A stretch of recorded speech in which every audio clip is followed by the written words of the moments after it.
We stand here just 2 days after President Trump gave unconditional pardons to violent criminals who attacked our nation's capital on January 6th. And these are the people who want you to believe, who want us to believe that they're trying to, quote unquote, keep criminals off the streets. When they are opening the floodgates. I support the Laken Riley Act, and I support the Laken Riley Act because Laken Riley should be alive today. And she would be alive today if it hadn't have been for the Democrats and the Biden administration that ripped our border open and allowed this illegal alien monster to come into our country. On one side, Congresswoman Alexandria Ocasio-Cortez warning Americans that the sky is falling, that the Constitution is being shredded, and that secret detention camps are apparently about to pop up in your hometown. And on the other side, Congresswoman Marjorie Taylor Greene delivering a blunt, unapologetic response rooted in one simple question. I want the American people to know, with eyes wide open, what is inside this bill. Because we stand here just 2 days after President Trump gave unconditional pardons to violent criminals who attacked our nation's capital on January 6th. And these are the people who want you to believe, who want us to believe that they're trying to, quote unquote, keep criminals off the streets. When they are opening the floodgates. I want the American people to know what is in this bill. Because in the guise and in the wake of tragedy, we are seeing a fundamental erosion of our civil rights. In this bill, if a person is so much as accused of a crime, if someone wants to point a finger and accuse someone of shoplifting, they will be rounded up and put into a private detention camp and sent out for deportation without a day in court, without a moment to assert their right and without a moment to assert the privilege of innocent until proven guilty. Without being found guilty of a crime, they will be rounded up. That is what is inside this bill, a fundamental suspension of a core American value.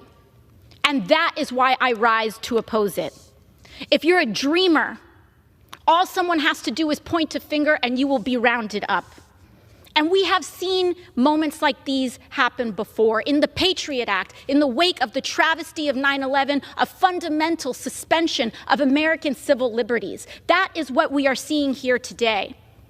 Mr. Speaker, you may wonder why so many of our friends across the aisle who care so deeply about the rule of law happen to be so desperate to pass this bill, after they are unleashing people who attacked police officers here on this Capitol into roaming our streets, who are publicly saying now they want to get a gun. Suddenly, these folks care about public safety? I don't think so.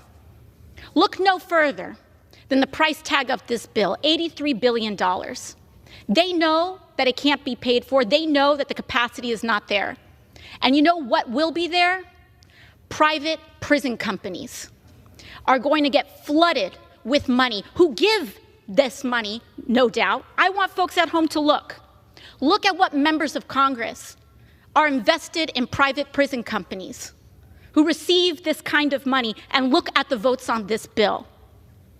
It is atrocious that people are lining their pockets with private prison profits in the name of a horrific tragedy and the victim of a crime. It is shameful. It is absolutely shameful.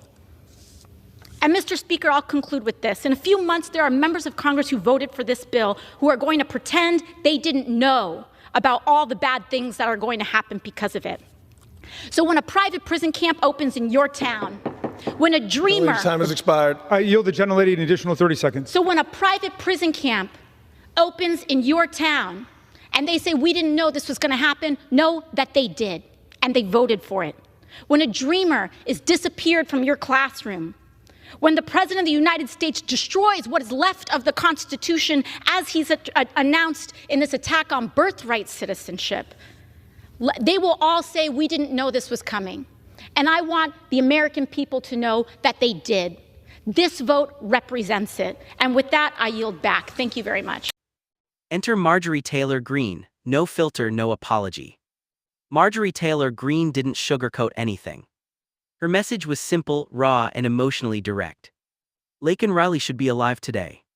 Well, I certainly hope we do open as many prisons as possible to round up as many illegal aliens that have invaded our country and those that are breaking our laws, killing our citizens, women and children, and causing complete havoc across our great land. I support the Laken Riley Act, and I support the Laken Riley Act because Laken Riley should be alive today. And she would be alive today if it hadn't have been for the Democrats and the Biden administration that ripped our border open and allowed this illegal alien monster to come into our country. And then in the state of New York, when this monster was arrested for committing crimes, the Democrat state of New York let him go. And that's how he came down to Georgia and murdered our Laken Riley. This is a bill that cannot get passed enough, and I'm so thankful that the American people overwhelmingly voted for Donald Trump so that we can sign this bill into law, and it can't happen fast enough. Thank God. But listening to my colleagues, the Democrats on the other side of the aisle, complain and whine and defend illegal aliens that break the law the minute they cross our border is pathetic. The American people are so sick and tired of it. They cannot believe what our country has gone through. And it is enough. It is absolutely enough. But they will go on and on to defend anyone that is not American because of their America Last policies. You talk about tax dollars used. Our tax dollars should be used defending Americans. And you want to talk about spending a lot of money? Spending a lot of money should happen for American causes, American purposes, and American security. Laken Riley is a young woman who should be living her American dream, and she had the right to do it. But people that come across our border illegally are not Americans, and they do not have rights here. And that is exactly why anytime they break a law, anytime they cross into our country, they should be rounded up and shipped out as fast as possible. And if we need to build more prisons, then we'll do it. And this is where everything comes together, because this debate was never really about a single bill. It was about how much damage this country is willing to tolerate before it finally says enough. For years now, Americans have been told not to believe their own eyes. They've been told that the border crisis is exaggerated, that crime statistics are misleading, and that enforcing the law is somehow more dangerous than ignoring it. Every concern gets dismissed as fearmongering, every tragedy gets politicized, and every victim becomes an inconvenience to the narrative. But reality has a way of breaking through, no matter how hard politicians try to talk around it. You can debate legal theory on the House floor all day long. You can warn about hypothetical abuses of power that may or may not happen sometime in the future. But none of that changes the fact that real people are being hurt right now because the system refuses to draw lines and enforce them. Laken Riley doesn't get a second chance. Her family doesn't get a do-over. And no amount of speeches about civil liberties can undo what happens when dangerous individuals are repeatedly released back into society in the name of compassion. That's the part that feels cold to so many Americans, not enforcement but the lack of accountability, not the law but the refusal to apply it evenly. When politicians speak more passionately about criminals than they do about victims, people notice. When ideology matters more than safety, trust collapses. And this is why moments like this matter. Because one side is warning you about what could go wrong if the government enforces the law, while the other side is pointing directly at what goes wrong when it doesn't. One side is asking for patience and understanding, while the other is asking why patience keeps running out only for law-abiding citizens. Eventually, a country has to decide who it's protecting. It can protect the idea that rules are optional and consequences are negotiable.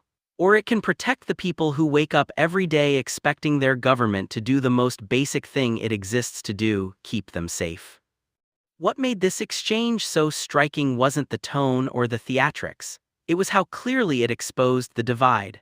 There was no middle ground here, no vague compromise language, no carefully worded ambiguity. It was two completely different worldviews colliding in real time. And the reason this moment resonated with so many people is because it mirrors conversations happening in living rooms, workplaces, and communities all across the country. People are tired of being told their concerns are imaginary while their neighborhoods change, their crime rates rise, and their leaders refuse to acknowledge cause and effect. At some point, warnings turn into accountability. At some point, we didn't know stops being believable, and at some point, voters start demanding answers instead of speeches. That's where we are now. This vote, this debate, and this bill will be remembered not for the rhetoric but for the choices behind it. And when the consequences become undeniable, the American people will remember exactly who stood where and why.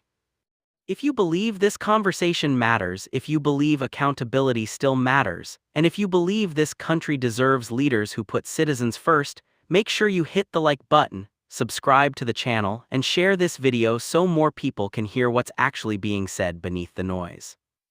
And let me know in the comments, do you think Washington is finally waking up, or do you think it's still refusing to face the consequences of its own decisions? I'll see you in the next one.